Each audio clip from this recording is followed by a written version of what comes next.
수요 저녁에 주님 전에 올라오신 여러분 진심으로 사랑하고 축복합니다.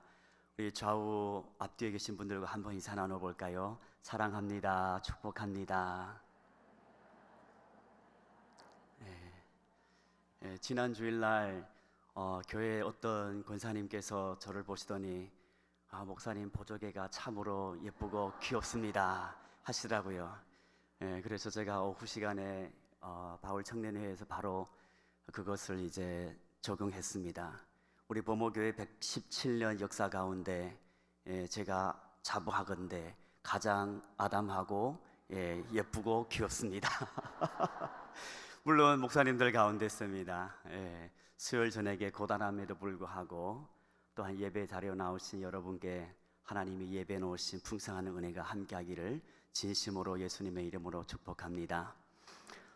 야곱의 요셉의 아버지 야곱은 하나님 품으로 돌아갔습니다.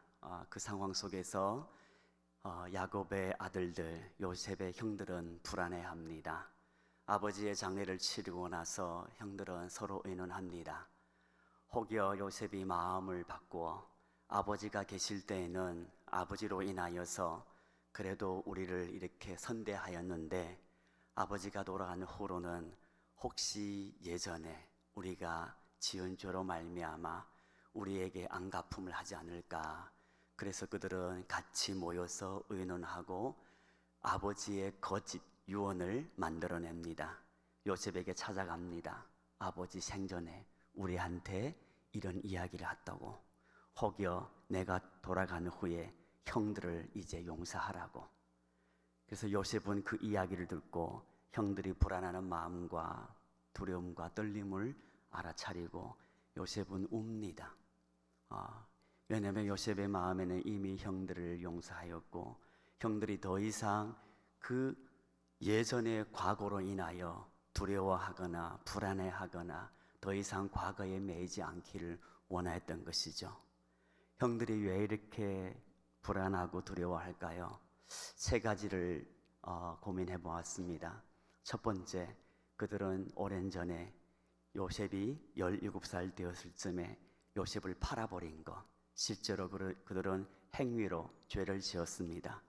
사람은 죄를 지으면, 특히 성도는 죄를 지으면 마음 편히 살 수 없습니다.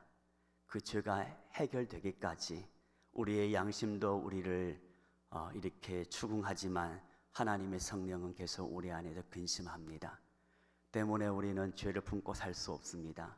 잠시 세상의 낙을 추구하기 위하여 잠시 세상의 쾌락을 누릴 수는 있지만 그러나 그 쾌락의 끝에 쓰디쓴 열매는 오래 갑니다. 형들은 죄를 지었고 또한 두 번째는 그들은 이미 지금 가장 애굽에 어쩌면 큰 권력을 가진 요셉이 두려웠던 것이죠. 언제나 그들을 죽음의 사지로 몰아넣을 수 있는 요셉이기 때문이죠. 그리고 무엇보다 요셉은 이미 형들을 용서했다는 것이 확신이 없었습니다. 그는 요셉과의 관계가 이미 온전히 회복되었다는 것을 그들은 마음에 자신이 없었던 것이죠. 그래서 불안한 겁니다. 지나친 겸손은 누군가는 그것을 위선이라고 표현합니다. 그런가 하면 너무 지나친 죄책감은 오히려 불신이라고 볼 수 있습니다. 우리가 하나님 앞에 나와 진정으로 우리의 죄를 자백하고 회개하고 뉘우치고 하나님의 용서를 구하였다면 우리는 이미 하나님으로부터 죄 용서받았다는 확신을 가져야 합니다. 그것이 바람직한 것입니다. 자녀가 부모에게 잘못을 했다고 울며 고백했는데 다음날 아침에 눈을 뜨니 또 잘못했다 해요. 그리고 매일과 같이 이렇게 잘못했다고 눈물을 흘리면 부모의 마음이 과연 기쁠까요? 안 기쁩니다. 우리에게는 회개할 수 있는 은혜도 필요하지만 회개한 후에 믿음으로 용서받았다는 확신도 가져야 하는 줄로 믿습니다. 그런가 하면 형들에게 가장 큰 문제는 세 번째입니다. 그들은 온전히 하나님만 의지하지 않았다는 것입니다. 어쩌면 아버지 그늘 아래서 아버지로 인하여 보이는 아버지보다 보이지 않는 하나님보다 보이는 아버지를 더 의지하였던 것이죠. 그러나 이제 아버지는 더 이상 그들 곁에 계시지 않습니다. 그들의 그늘이 되어두지 못합니다. 아버지가 떠난 후엔 그들은 다시 불안하게 되고 이제 두려움에 처하게 된 것이죠. 우리의 신앙삶에도 우리는 한 가지를 점검해야 합니다. 무엇 때문에 나는 안정감을 취하고 있는지, 내가 쌓아놓은 재물인가, 아니면 지금 그나마 괜찮은 나의 건강인지, 어느 날 이 모든 것들이 언젠간 다 사라진다는 것 나 또한 알지만 우리의 아버지 영원히 우리를 보호해 줄 수 없어. 야곱은 언젠간 하나님 품으로 돌아가. 그 아버지가 돌아간 날에 나는 과연 요셉 앞에서 이렇게 불안하지 않고 평안하게 살 수 있을지, 그리고 우리가 지금 소유하고 누리고 있는, 어쩌면 내가 의지하고 있는 건강이든 물질이든 내가 쌓아온 명예이든, 아니면 정말 내가 사랑하고 아끼고 그리고 나에게 자부심이 된, 그리고 나의 자랑거리가 된 자녀들이든, 그 무엇이든지 하나님 외에 우리의 의지가 된다면 그 모든 것들이 사라지는 날에, 아니면 그 모든 것들이 변화되는 날에, 환경이 바뀌어지는 날에 우리는 요셉의 형들과 같이 두려움과 불안에 처해질 수밖에 없습니다. 때문에 우리는 늘 우리의 가장 궁극적인 의지를 오직 하나님께만 두어야 한 줄로 믿습니다. 왜냐하면 우리 하나님은 영원히 변함이 없으십니다. 그분은 영원히 신실하십니다. 그리고 그분은 영원히 변함이 없기 때문입니다.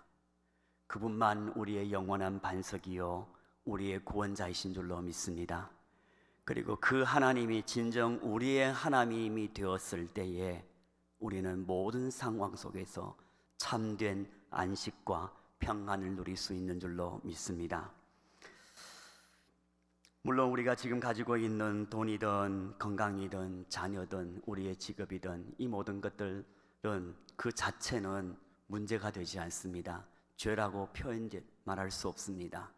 그러나 우리가 성경을 보든 아니면 우리 주변 실제로 우리의 삶의 경험으로 보든 이 모든 것들은 지금까지 교회 역사로 보아서도 수많은 사람들의 우상거리가 되었다는 것이죠.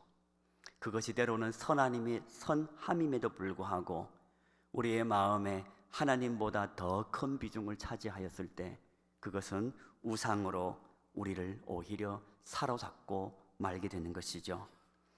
자네가 우상되지 않기 위하여서 이런 교회가 있었다고 합니다. 이 교회에는 유아 세례 때에 이상한 세례 문답을 하였다고 합니다. 오래전에 고인이 되신 하영조 목사님께서 안식년인가 아니면 유학기간인가 해외에서 이 교회를 방문하였을 때에 하도 그 교회에 유아 세례 문답이 특이하여서 메모를 하여서 공유한 것을 기억합니다. 그 유아 세례 때에 부모님에게 이렇게 묻는다고 합니다. 첫 번째, 하나님의 말씀으로 아이를 가르치고 믿음의 본을 보이며 그리스도의 사랑으로 이 아이를 양육할 것을 약속합니까? 여러분 아멘 나옵니까? 아멘이죠. 예. 근데 두 번째부터는 좀 쉽지 않을 것 같습니다. 이 아이가 장차 나중에 선교사로든 하나님의 사역자로 헌신하고자 할 때에 여러분 기꺼이 응원하고 후원할 것입니까? 아멘입니까? 예. 좀 어렵죠. 세 번째, 하나님께서 맡겨준 자녀가 하나님 것임을 인정하고 혹여 어느 날 하나님이 갑자기 그를 데려가더라도 하나님을 원망하지 않을 것입니까? 쉽지 않을 것 같습니다. 아이가 유아 세례를 받는 이 기쁜 날에 하나님이 어느 날 갑자기 이 아이를 데려간다니 그것이 무슨 기쁨이 있겠습니까? 쉽게 아멘 나오겠습니까? 세상으로는 할 수 없습니다. 그러나 하나님의 주권을 인정하고 하나님을 온전히 신뢰할 때만 가능한 줄로 믿습니다. 여호와 하나님, 과연 저와 여러분의 목자이십니까? 우리는 하나님 여호와가 하나님이 우리의 목자이심을 신뢰하고 인정하십니까? 아멘이시죠? 그렇다면 여호와 하나님 한 분만으로 충분하다고 여러분 또한 그렇게 고백합니까? 우리 옆 사람과 한번 이렇게 고백해 볼까요? 하나님 한 분이면 충분합니다.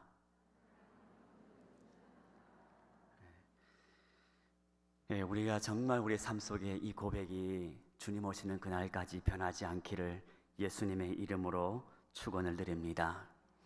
우리는 우리가 가지고 있는 모든 것들, 또한 우리가 계획하고 바라는 것들이 정말 우리의 소원대로 되기를 원합니다. 어느 부모가 아이가 사고 나기를 원하겠습니까?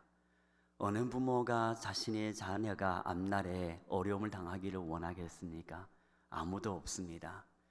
그러나 하나님께서 우주 만물을 통치하고 다스린다는 것을 우리는 믿음에도 불구하고 때로는 하나님의 계획에 대하여서 우리는 마음에 그렇게 흔쾌히 받아들이지 못할 때가 많은 것이 또한 사실입니다.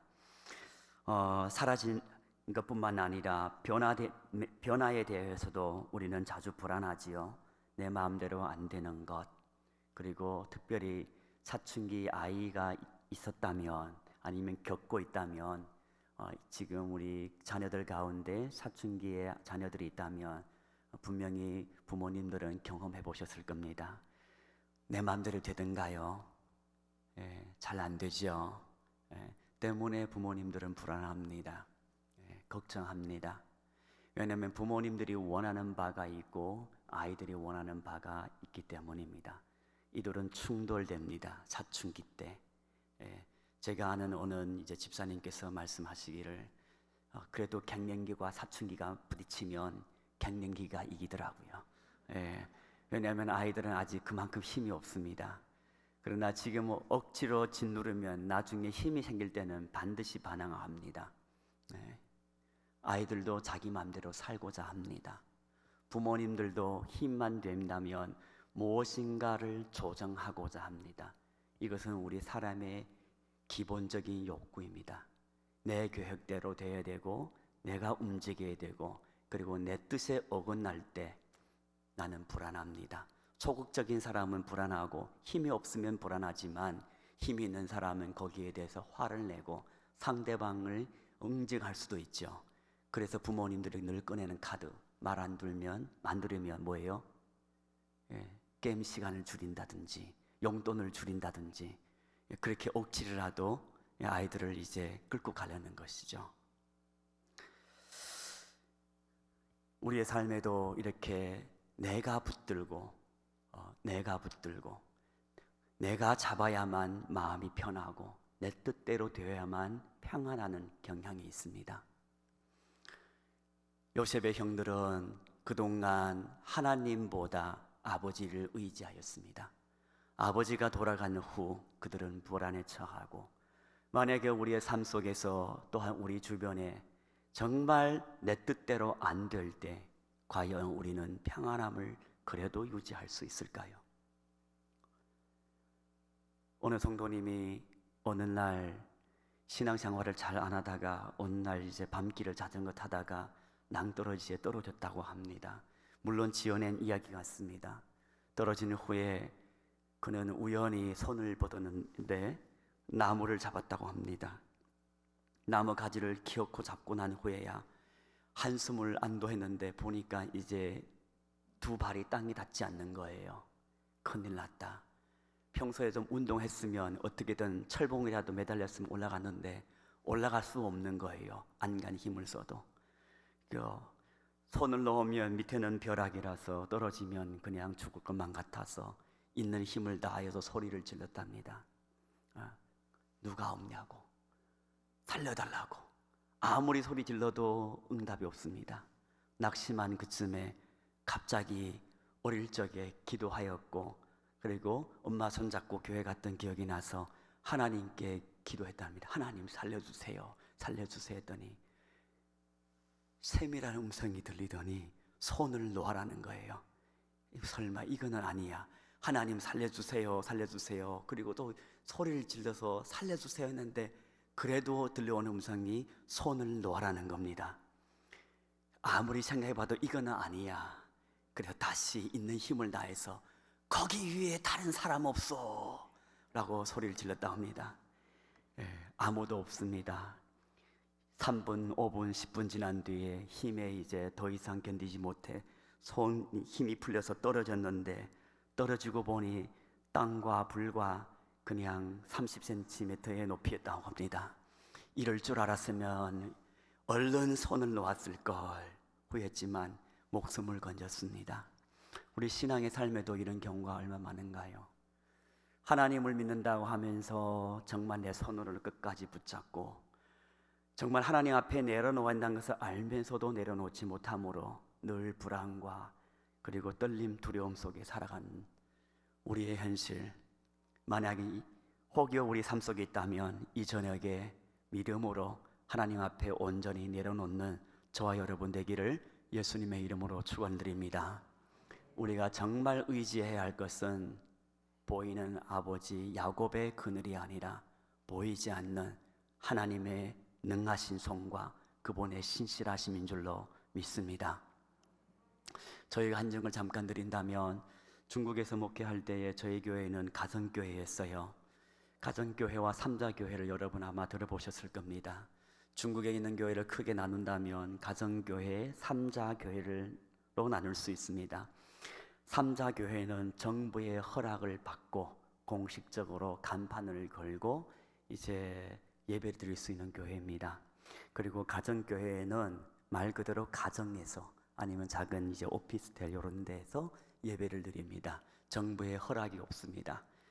중국의 종교법에 의하면 엄밀히 따지면 이것은 불법입니다.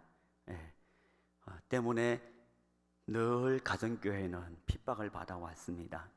근데 가정교회가 왜 합법적으로 삼자교회가 되지 않는가? 물론 삼자교회에서도 쉽게 그것을 인정 안 해주려는 경향도 있었지만 최근에 와서는 많은 가정교회를 삼자교회를 흡입하려는 경향이 있어요. 왜냐하면 그것을 쉽게 관리하기 위하여서. 그런데 가정교회에서는 계속 삼자교회를 거부합니다. 우리는 삼자교회에 안 들어가려고. 왜? 이유는 딱 한 가지입니다. 궁극적으로는 뭐 설교 본문을 어떻게 하니 아니면 재정을 공개해야 하니 그런 것보다 궁극적으로는 교회의 머리가 누구인가 거기에 달려 있습니다. 가정교회는 정부의 탈을 쓴 공산당이 교회의 머리는 될 수 없다. 교회의 머리는 오직 예수 그리스도라. 이 신앙 고백에서 출발한 것입니다. 때문에 핍박을 받더라도 끝까지 가정교회를 예수 중심으로 말씀 중심으로 이제 지켜나가고자 하는 것이 가정교회입니다. 저희 교회가 가정교회인데 2015년도에 저희가 금요일 저녁인가요? 그때 예배 드리는 중에 한여름에 한 40-50명이 예배 드렸어요. 근데 갑자기 40-50명의 공안들이 들이닥치는 거예요. 저희 8층 건물이었는데 이제 저희 건물을 이제 창문으로부터 해서 다 이렇게 둘러싸고 일일이 한 사람씩 신분증을 다 확인하고 전화번호 적고 그 다음 주소를 다 체크해 갔습니다. 그 후부터 그날 이제 저희 물론 이제 그날에 헌금하면은 거의 헌금이 없었지만 헌금도 다 가져가고 그 다음에 이제 교회를 봉했어요. 딱지를 붙인 거예요. 그것을 떼면 이제 불법이에요. 감옥을 갈 수밖에 없죠. 그 후에 이제 저희 따로 이제 가정에서 이제 또 예배를 모이기 시작했는데 많은 성도님들이 좀 위축이 된 거는 분명히 느낄 수는 있었어요. 교회에 오는 것이 부담스럽고 조심스럽다는 것이죠. 충분히 이해가 되죠. 그러니까 그런가 하면 그 후로부터 한 4년 동안 공안들은 이제 저를 주기적으로 불러냅니다.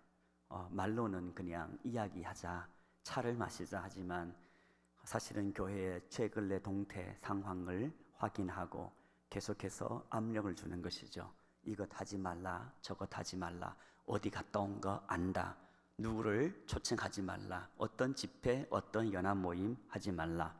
연합을 두려워하는 것이죠. 그런 와중에 이제 가끔씩 또 이제 회유하는 경우도 있습니다. 삼자 교회에 들어오라. 그런가 하면 또 이제 압력을 주면서 위협을 줄 때도 있습니다. 그렇지 않으면 언젠간 문 닫게 된다. 그런 와중에 4년쯤 되었을 때 2019년 여름에 마지막 이제 통첩을 받았습니다. 더 이상 삼자 교회에 가입하지 않거나 이 도시를 떠나지 않으면 이대로 간다면 우리 다시 쳐들어올 수밖에 없다. 그리고 매주마다 찾아올 것이다. 과연 몇 명이 와서 예배드리고 과연 몇 명이 계속해서 신앙시킬 수 있는지 우리 한번 보고 싶다. 그런 식으로 위협을 하기도 합니다. 그러니까 마지막 이제 3년 넘게 4년 동안 참아왔으니 우리도 더 이상 인내심은 없다. 그런 식으로 이야기하면서 마지막 경고를 주신 것이죠. 그런 와중에 저도 이제 마지막 그분들을 이제 만나는 날에 아침에 새벽 기도를 하는데 마음에 걱정이 됐어요. 그래서 그것은 하루 이틀 전부터 음식을 먹으면 제가 잘 체하지 않거든요. 우리 지금 보모교회 우리 교육자들 가운데 제가 이렇게 아담하게 보여도 먹는 데는 식사는 제가 2위를 차지하고 있습니다. 1위는 누군지 말씀드릴 수는 없습니다. 분명히 저는 2위입니다. 잘 먹습니다. 소화도 잘 됩니다. 저녁에 먹고 자도 다음날 얼굴 붓지도 않고 전혀 문제 안 됩니다. 그런데 이제 체하더라고요. 그래서 생각해 보니까 긴장되면 체하는 거예요. 그래서 나름대로 몇 년 동안 이렇게 계속해서 그분들과 만나고 좀 그래도 맷집이 생겼다고 생각했는데 몸과 마음이 다르더라고요. 저는 그때 처음으로 경험했어요. 마음으로는 야 괜찮아 편하게 생각해 지금까지 그래 왔는데 스스로를 위안하는데 몸은 그렇게 반응하지 않더라고요. 그래서 확인한 결과 몸이 더 정확합니다. 그런 와중에 이제 마지막 날에 기도하는데 그 아침에 하나님께서 정말 은혜 가운데 음성을 들려주셨어요. 하나님께서 야 영구가 내가 너더러 예배당을 언제 지키라고 했느냐? 성도를 네가 무슨 힘으로 지키느냐? 그것은 내가 할 일이고 내가 할 일은 내가 맡겨준 진리를 지키는 것이다.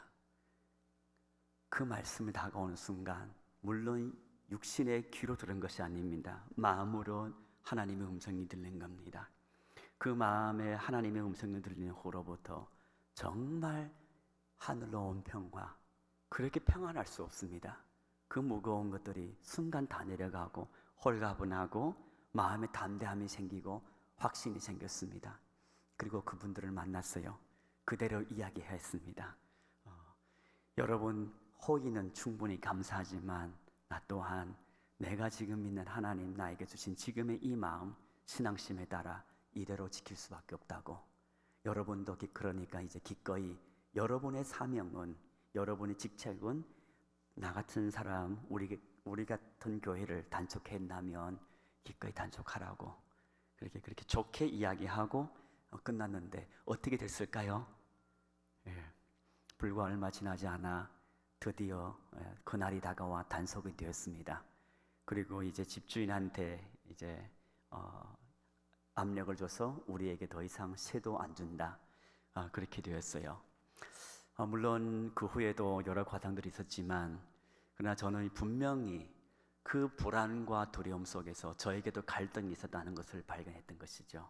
예배당을 지킬 것인가? 어떻게든 성도들이 예배할 수 있는 곳을 지킬 것인가? 아니면 정말 지금까지 내가 믿고 내가 지금까지 지켜왔던 이 진리, 교회의 머리는 예수 그리스도라는 것을 지킬 것인가? 둘 중에서 선택을 해야 했습니다. 물론 이것을 교회를 지키고 예배당을 지킬 수 있는 것은 저의 힘으로 할 수 있는 것도 아닙니다.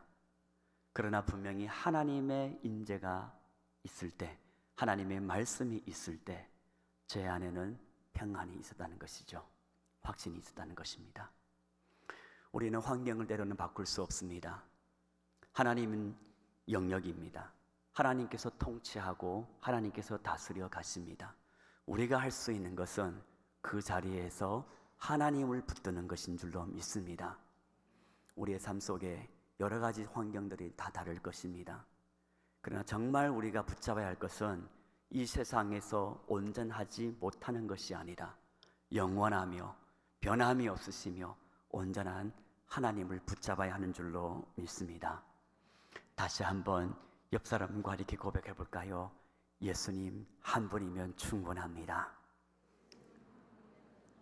네. 우리 이 고백을 주님 오시는 그날까지 끝까지 지키시기를, 끝까지 고백하기를 다시 한번 예수님의 이름으로 축원을 드립니다. 예, 요셉의 형들의 모습과 달리 형들은 보이는 아버지를 의지하였다면 요셉은 형들에게 팔린 후로부터는 늘 보이지 않는 하나님을 의지하면서 살아갔습니다. 그는 늘 하나님 앞에서 몸부림쳤고, 그래서 우리는 요셉의 일생을 한마디로 표현하자면 그는 하나님 중심으로 살았다고 볼 수 있습니다. 그는 하나님의 택하심을 받고 하나님께서 그와 함께 하셨고 그에게 꿈을 주셨고, 그 또한 하나님의 약속을 붙잡고 하나님을 신뢰하고 하나님을 경외하면서 살아갔다는 것이죠. 그래서 요셉의 인생을 보게 되면 늘 하나님 중심으로 살아갔다는 것을 볼 수 있습니다. 많은 성경학자들은 이 요셉과 예수님을 연결하여서 요셉이 예수님의 모형이라고도 표현합니다. 그 이유는 요셉의 삶과 예수님의 삶이 인생 삶과 많은 부분에 있어서 유사하기 때문이죠. 예를 든다면 요셉은 아버지의 사랑을 받았습니다. 예수님 또한 세례를 받고 올라오실 때에 성령이 비둘기같이 그 위에 머물면서 하늘이 열리고 하늘로부터 나온 음성이 이는 내 사랑하는 아들이라 말씀하셨죠. 그리고 요셉은 형들의 잘못을 고발합니다. 예수님 또한 유대 지도자들, 종교 지도자들의 죄악을 드러냅니다. 그들을 회칠한 무덤이라고 고발하지요. 어떤 분들은 요셉이 철이 없어서 고사질했다고 표현한다고 한 분도 있지만 저는 개인적으로 좀 달리 해석해 보고 싶습니다. 요셉이 팔려갔을 때 17살이라면, 그리고 그가 어쩌면 형들의 잘못을 아버지께 아뢰을 때면 그래도 10대 소년이었다고 생각되거든요.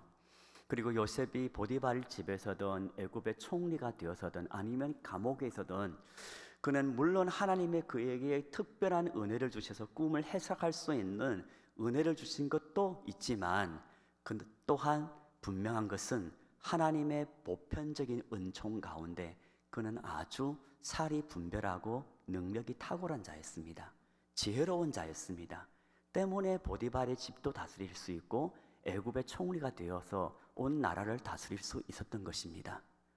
그래서 이런 요셉이 결코 철부지 아이로 취급하여서 그가 그냥 아버지 앞에 쪼르릉 달려가서 고사질하였다 그렇게 보기보다 그는 형들의 부당함을 보고 불의를 드러냈다는 것이죠. 이런 면에서 예수님과도 같다고 볼 수 있습니다. 그리고 그는 형들로부터 이방인에게 팔렸습니다. 예수님 또한 유대 동족으로부터 로마인에게 넘겨졌죠. 요셉은 많은 고난을 받았습니다. 예수님 또한 십자가에서 죽으셨죠. 형들은 요셉을 다시 볼 수 없다고 생각했습니다. 설마 애굽에서 다시 요셉을 만났으리라 형들은 전혀 생각할 수 없습니다. 팔려간 동생이 그냥 죽었을 거라고 생각했겠죠. 예수님 또한 십자가에 죽으셨을 때에 제자들마저도 예수님 부활하실 거라는 것을 그들은 상상 못했습니다. 그러나 주님은 다시 부활하시어 3일 만에 부활하시어 그들에게 나타나 그들에게 지상명령을 주셨습니다. 40일 그들과 함께 거하셨고 500여 명의 성도님들을 본 가운데 하늘로 올라가셨습니다. 이런 면에서도 예수님과 요셉은 또한 많은 유사한 부분들을 볼 수가 있습니다. 무엇보다도 하나님 요셉에게 주신 그 꿈이 결국은 이루어집니다. 형들이 다시 요셉을 만날 때 그 앞에 엎드립니다.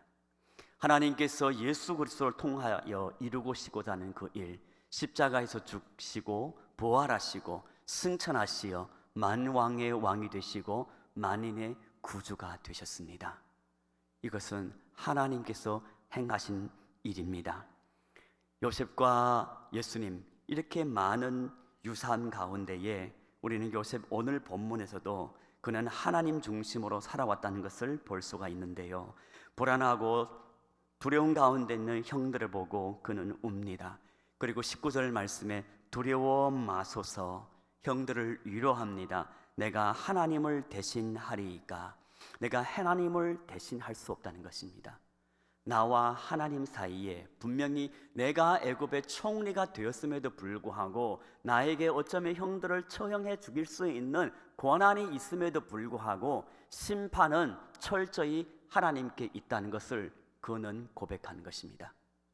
내가 아니라 하나님께 있다는 것. 아무리 내가 높은 위치에 있고 아무리 내가 억울하고 형들을 내가 지금 벌해줘도 마땅한다 할지라도 그것은 심판은 하나님께 있다는 것을 요셉은 인정합니다. 하나님의 영역을 침범하지 않는 것이죠. 하나님의 주권을 인정하시는 것입니다. 그런가 하면 요셉은 이제 20절 말씀에서 당신들은 나를 해하려 하였으나 하나님은 그것을 선으로 바꾸사. 하나님께서 역사하시는 것, 형들은 나를 해하려 했지만 하나님은 그것을 선으로 바꾸셨다는 것입니다. 형들의 입장에서 자신을 판 사건을 보는 것도 아니에요. 내가 억울하게 팔림을 당하여서 내 자신의 입장도 아니에요. 하나님 시각으로, 하나님 편에서, 하나님 중심으로 이 사건을 해석한다는 것입니다. 형들은 나를 팔았지만 하나님은 그것을 선으로 바꾸어서 오늘날 많은 사람을 구원하게 하셨다는 것입니다. 상대방 입장도 아니에요. 내 입장도 아니에요. 하나님 중심으로 그 사건을 바라보고 자신의 인생을 해석하는 것입니다. 이것이 요셉의 믿음입니다. 우리의 신앙의 태도에야 동일하게 저와 여러분의 신앙의 태도가 되어야 한 줄로 믿습니다. 사람들이 뭐라고 말하든, 그리고 나의 육신의 생각이 어떻게 되든 그것이 아니라 하나님은 과연 이것을 통하여서 무엇을 이루려는 것인지를, 그것을 보고 그것을 기뻐하고 그것을 감사하고 그것으로 하나님께 영광 돌려야 하는 줄로 믿습니다. 더 나아가서 21절 말씀, 그는 당신들은 두려워하지 마소서, 다시 한번 위로합니다. 내가 당신들과 당신들의 자녀들을 기르리이다. 하나님의 마음을 품고 형들을 안타까워하며 그 눈물을 흘리고 두려워하는 형들을 보면서 그는 눈물을 흘립니다. 긍휼히 여깁니다. 형들, 이러지 않아도 돼. 내 마음은 그것이 아니야. 그리고 형들과 형들의 자녀들은 내가 이제 돌볼게. 그들을 살리겠다는 것이죠. 내가 이제 돌보리이다. 내가 이제 책임지리이다. 내가 이제 헌신하리이다. 전에는 어쩌면 나를 팔아서 나의 원수가 되었을지 모르지만 이제는 내가 책임지리이다. 그것이 하나님의 사람의 모습입니다. 과거가 어떻든지 간에 이제 내가 하나님의 시각으로, 하나님의 주권을 인정하고 하나님의 시각으로 내 인생을 해석한 뿐더러 하나님의 마음을 품어 나의 원수라도 살리는 일을 하는 것이 믿음의 삶의 사람인 인생인 줄로 믿습니다. 때문에 요셉의 삶은 정말 하나님 중심의 삶입니다. 주어진 환경을 하나님 주권으로 인정하고 그 환경 속에서 원망과 불평이 아니라 앙심을 갖고 원한을 갚는 것이 아니라 그 사건을 하나님의 시각으로 바라보고 하나님께서 행하신 일들을 바라보며 그곳에 순종하고, 그리고 자신을 지금까지 인도하고 빚어온 하나님을 위하여서 기꺼이 사람을 살리는 데에 도구로 쓰임받는 것이 요셉의 인생입니다.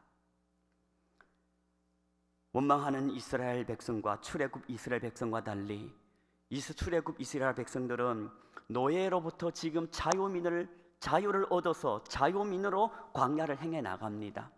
그런데 그들은 조금만 어려움이 있으면 원망 불평을 터뜨립니다. 그런데 요셉은 자유인으로부터 노예로 팔려왔습니다. 그런데 성경 어디를 봐도, 이렇게 긴 창세기를 보아도, 요셉을 인생을 다루는 창세기를 보아도 어디를 보아도 그는 원망 불평이 없습니다. 언제나 주어진 자리, 하나님께서 허락하셨으니 이곳에서 하나님을 경외하고, 이곳에서 유혹을 뿌리치고, 이곳에서 맡은 바 자리에서 충성을 다하고 최선을 다하여서 살아가는 요셉의 모습, 현저한 대조가 되는 것이죠. 달고나 때 잠시 나누었습니다. 애굽 총리가 된 요셉에게 바로는 애굽의 이름을 주고, 당시 사회의 가장 높은 계급의 제사장의 딸을 아내로 이제 맞이하게 됩니다. 신분 상승이죠. 예, 저 또한 작년에 이제 한국인 아내로 인하여서 영광스러운, 자랑스러운 대한민국 국민이 되었습니다. 예, 그래서 신분 상승, 요셉이 신분 상승이 됐지만 요셉은 거기서 끝나는 것이 아니에요. 애굽 사람으로 자랑하는 것이 아니에요. 그러나 아들을 낳았을 때 히브리인 이름을 지어줍니다. 왜 그럴까요? 너희의 하나님, 너희는 택하신 족속이요, 너희는 왕같은 제사장이요. 이 민족은, 이 자녀들은 하나님의 언약의 백성이라는 것을 잊지 않기 위함입니다.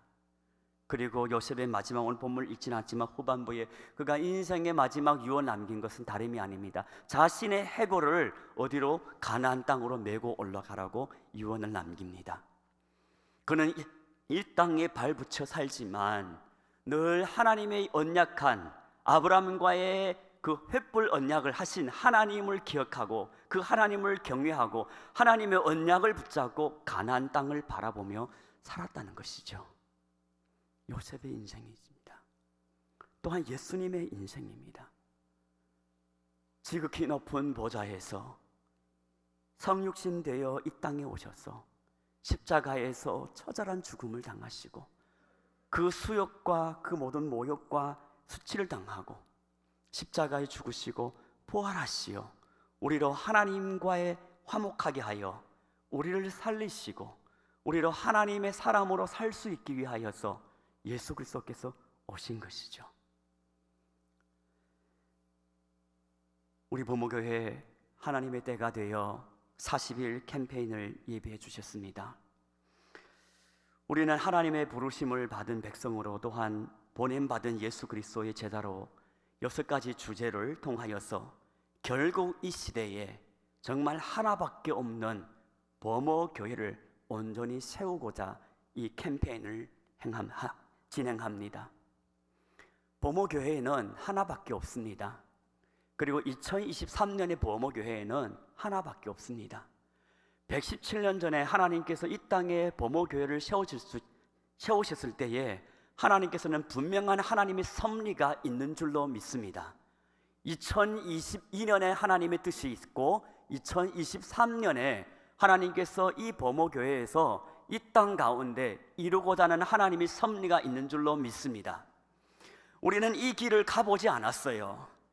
어쩌면 우리가 이 캠페인 가는 이 길이 예전 길과 다른 길일 수 있습니다.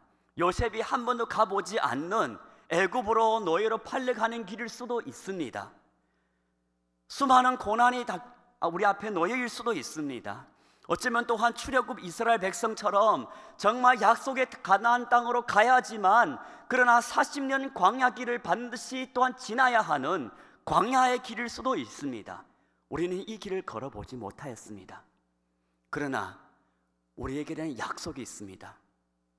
아브라함에게 주신 그 약속, 요셉에게 주신 그 약속, 그리고 117년 전에 이 땅에 범어교회를 세워주신 하나님을 우리는 신뢰합니다.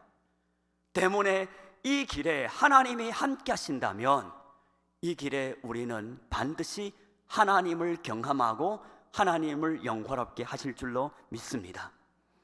그것이 우리가 순종함으로 나아갈 때에 원망과 불평과 불안과 떨림과 불신이 아니라 내가 주어진 이 23년 이 범어교회에서, 그리고 내 삶에서 환경을 막론하고 하나님이 우리를 범호 공동체로 묶어주셨고, 하나님이 오늘날 이 23년에 우리에게 이 비전을 주셨기에 우리가 함께 이 상황 속에서 여호와 하나님을 신뢰하고 나아가는 것입니다.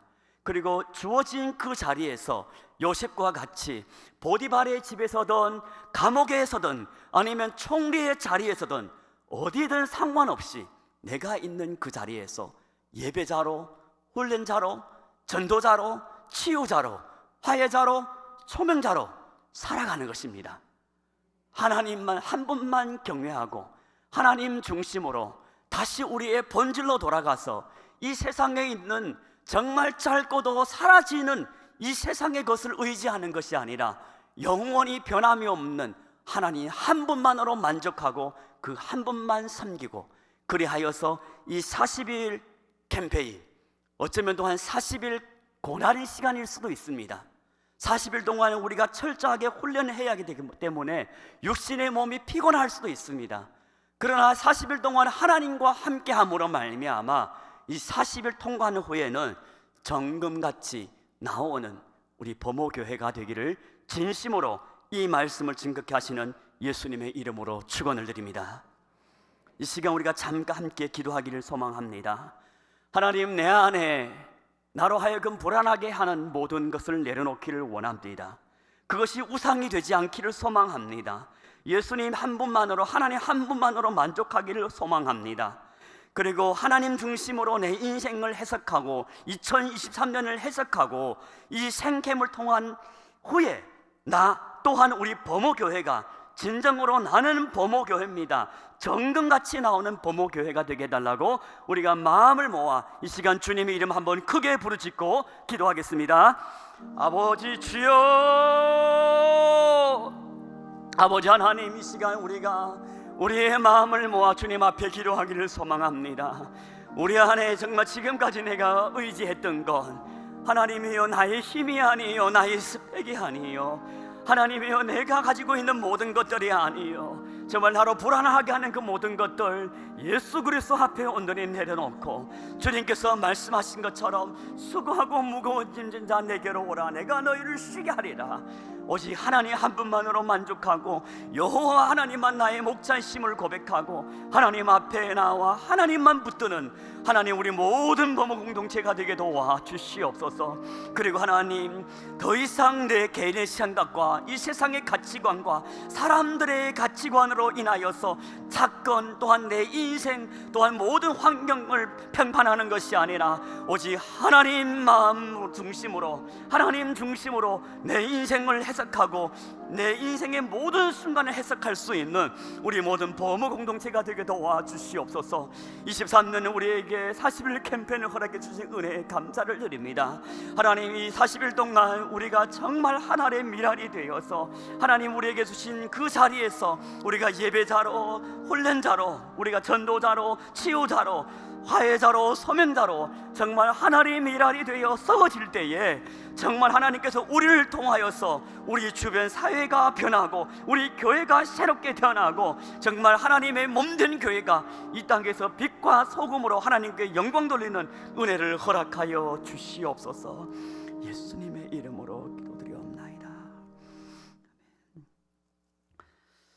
하나님 아버지, 이 시간에 우리 범호 공동체 한 마음을 모아 주님 앞에 기도드립니다. 우리로 불안하게 하는 우리 마음에 있는 우상들을 내려놓고 하나님 한 분만으로 만족하기를 원하오니 하나님 우리의 마음을 붙잡아 주시사 오직 하나님 한 분만으로 진정으로 만족할 수 있는 성령님께서 역사해 주셔서 우리 범호 공동체가 진실로 하나님 한 분만으로 만족하는 공동체가 되게 도와주시옵소서.